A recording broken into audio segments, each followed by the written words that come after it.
Hey, I want to welcome you guys back to another episode of the AWM NFL Podcast. My name is Riccardo Stewart. I'm your host, and I'm joined with my friends. We got Jeff Locke, we got Sam Acho, and Zach Miller. And guys, I'm going to jump in right now, and I'm going to go to a blast from the past movie because that's what I do. I basically live in the past. And 1996, I believe, was the year. 97, the movie Jerry Maguire came out, which honestly, I don't even know if many of our clients even know the names Rod Tidwell or Frank Cushman, right? And if you can remember the movie, there's like two different plots. There's like the agent, put the agent scene in the front where, man, this Jerry Maguire, he's the agent, and he has this kind of like dose of reality of his life, and he's trying to figure things out. But what I want to look at is two characters. There's one guy, the Frank Cushman guy. He's supposed to be the top quarterback taken in the draft, and you kind of see he's trying to making these decisions on what agent to choose and so forth.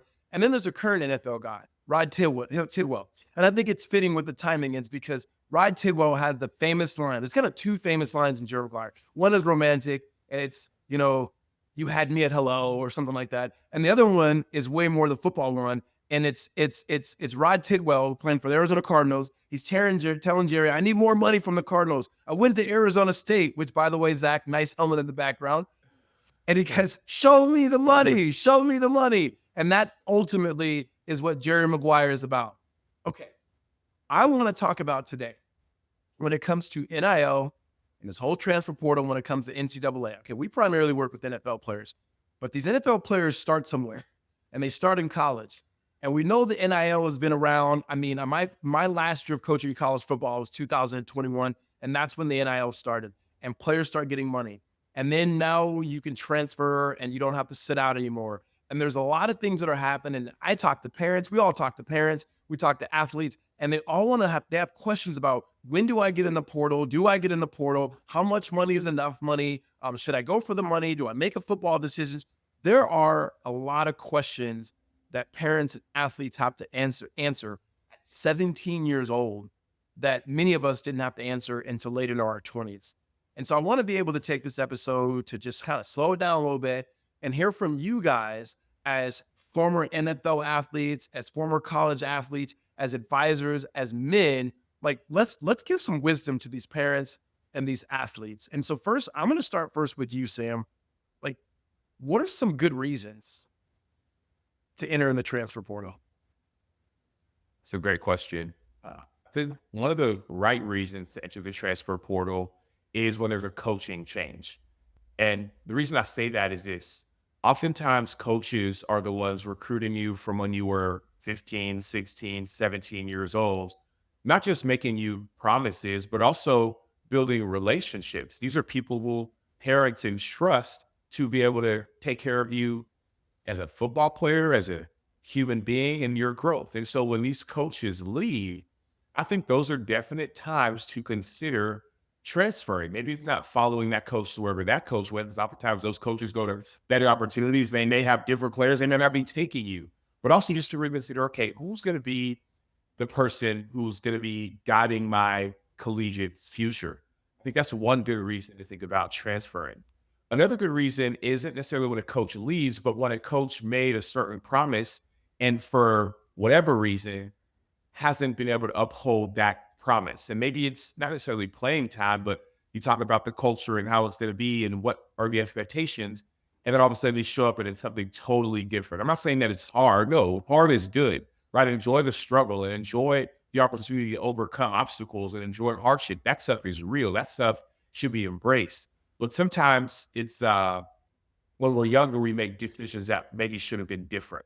And so I think as you grow and mature, you realize, oh, maybe that decision I made as a 16 or 17-year-old, believing a certain human being wasn't the right decision now that I'm 18, 19, 20, 21. So, Jeff, we have clients right now that are, as it stands right now, we're recording this in early December. And we have clients that are thinking about, do I stay at my university and play out this next year? Do I transfer and put myself in a better situation, potentially from a football standpoint, and definitely from a financial standpoint with the money that's being offered? Or do I take my chance in the NFL? And all three of those, obviously we understand the rest of the world would love to be in that position, but when you're in it, those are tough decisions to make. What sort of wisdom, advice, clarity do you provide for athletes in that situation? First, I'm going to give you the most family office advisor answer ever. Like, it depends on your situation. Every situation is going to be a little different. But the way I think about it is I try to zoom forward. And my goal playing football was, first, love what I'm doing and be the best I can be at what I do, but also try to set my family up for generations of wealth. And the way to set your family up for generations of wealth is to get to a second or third contract in the NFL. So now you bring it back and you think, hey, my number one thing about transferring is, where am I going to go to put out the best possible tape and have the highest chance to get drafted higher in the NFL, right? And possibly have a long career in the NFL. Then I think about all the secondary stuff, in my opinion, which is, this school's going to offer me a couple $100K more to transfer. Because we think about it, a couple $100K more now is awesome. You can invest that for so many years as someone so young, but that's nothing compared to getting 20, 30, 40, 50 million guaranteed on a second or third contract in the NFL in the grand scheme of things. So you kind of have to look forward and make a bunch of assumptions, but it should really be what's going to get me to that next level where I want to be when thinking about transferring, in my opinion. So yesterday, Jay Norvell, who's the head coach at Colorado State, which I'm indebted to Jay. Jay gave me an opportunity to coach college football, and I coached for Jay. But in the last couple of years, he's kind of had sound bites. First, it was him talking about Dion, and yesterday he was going on about what's happening with his student athletes. I mean, they've had 2 players hit the portal, and he talked about how these agents are there. And normally when we talk about working for a family office, working with NFL athletes and MLB athletes, we're thinking about NFLPA registered agents that we're talking about. But what Jay was talking about is the fact that you could be an agent in the NIL space without any license, without any governing. So like right now today, I can say I'm an NIL agent and I can go in charge. And he was talking about how he's hearing that, agents are charging 15%, 20%, and so forth on these contracts. And so Zach, I'm gonna go with you, and guys, be ready. I'm gonna ask all of you guys this question, so try to keep it somewhat brief. But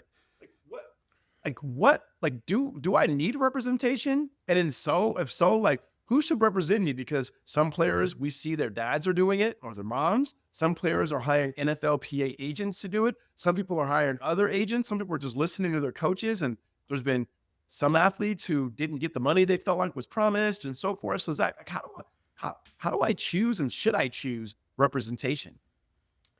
Well, I think number one, a good agent is going to earn their fee. Now, a 15 or 20% fee, I don't actually know about that. But a reasonable fee, an agent that is good at their job should be able to help earn that money and have a written contract that protects the player. So think about it. I'm 17 or 18-year-old. I'm going to go to a school they're all experienced. They all have resources. So if I'm trying to negotiate for myself, I'm in trouble. So a trusted parent that is business savvy can fulfill the role of an agent. They can do probably not as perfect as a job as the best agent in the NFL NIL world, but they can do a darn good job, and they will have the best interest of their kid at heart. And so they can fulfill some of that, but the agents that are really good at making sure their player ends up in a good situation, they are going to help so much. And good agents are going to be at for the long run. They're going to want to do a good job with the NIL so that they have you, because they believe in you, will play in the NFL. And so they will be there. They won't try to take advantage of you while you're in college and take 20% of your earnings. That's crazy. They will be there with you for the long run with the expectation that you'll have a long, good, beneficial relationship for both of you all the way through to that third contract in the NFL. So for me, it's like the right agent. It's always like, you got to really vet these guys, because there are a ton of NIL agents running around. No regulation. There's no NFLPA to say these guys are legit or not legit, or they know anything about contracts, or they're not even attorneys. They're not even lawyers. So buyer beware. Just make sure that either way you do it, that you have it as dialed in as you can for, whether it's the contract, whether it's what coach is actually going to be there, how long are they going to be there for, all those things you got to think about entering into these kind of new world of NIL deals. Sam, what are your thoughts? Yeah, I think almost like Jeff said before, it depends. When it comes to an agent, I just want somebody who not only who I trust, but I know is on my team. Jeff made an unbelievable point. He said earlier, when we're looking at contracts, make sure the contract is written in your favor. I've had agents in the past, maybe still do, right? But like I look at some of the contracts that I've signed, I'm like, hold on, does this protect me or protect you and your company? And so that's just something just to be aware of when it comes to things that you're signing and things that you're thinking of, people you're putting on your team, where it's like, okay, I understand you're saying this is mutually beneficial, but how do I make sure I'm protected as well? Jeff, your turn.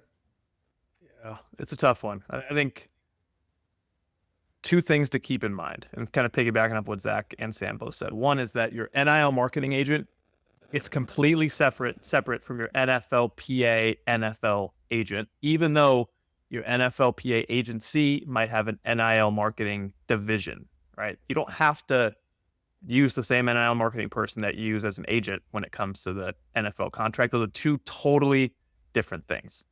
Second is how NIL agents charge, right? Think of your money you're getting from the collective or the schools in this bucket, and then money you're getting from stuff outside of the collective or the school is over here. And you got to know, hey, are they helping me with the collective contract, kind of brokering behind the scenes with different schools and helping there, or are they just helping me get deals outside of the collective with car dealerships, trading cards, stuff like that? And are they charging me differently or the same for those two buckets? It can all get really muddied, especially if you're comparing different agencies and different NIL marketing people. So just make sure those things are extremely clear. You know what you're paying for, and you know exactly what they're going to do for you, so you can actually compare apples to apples when making a choice.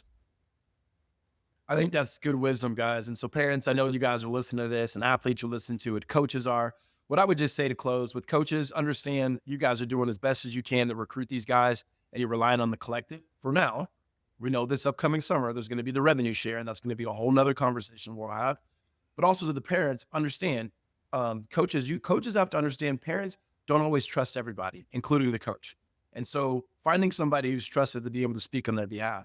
And also to the parents, understanding sometimes other people do have your kid's best interest, though you know your child, but you may not know the particular industry. And so don't always believe what you hear out there. You got to be able to do the research.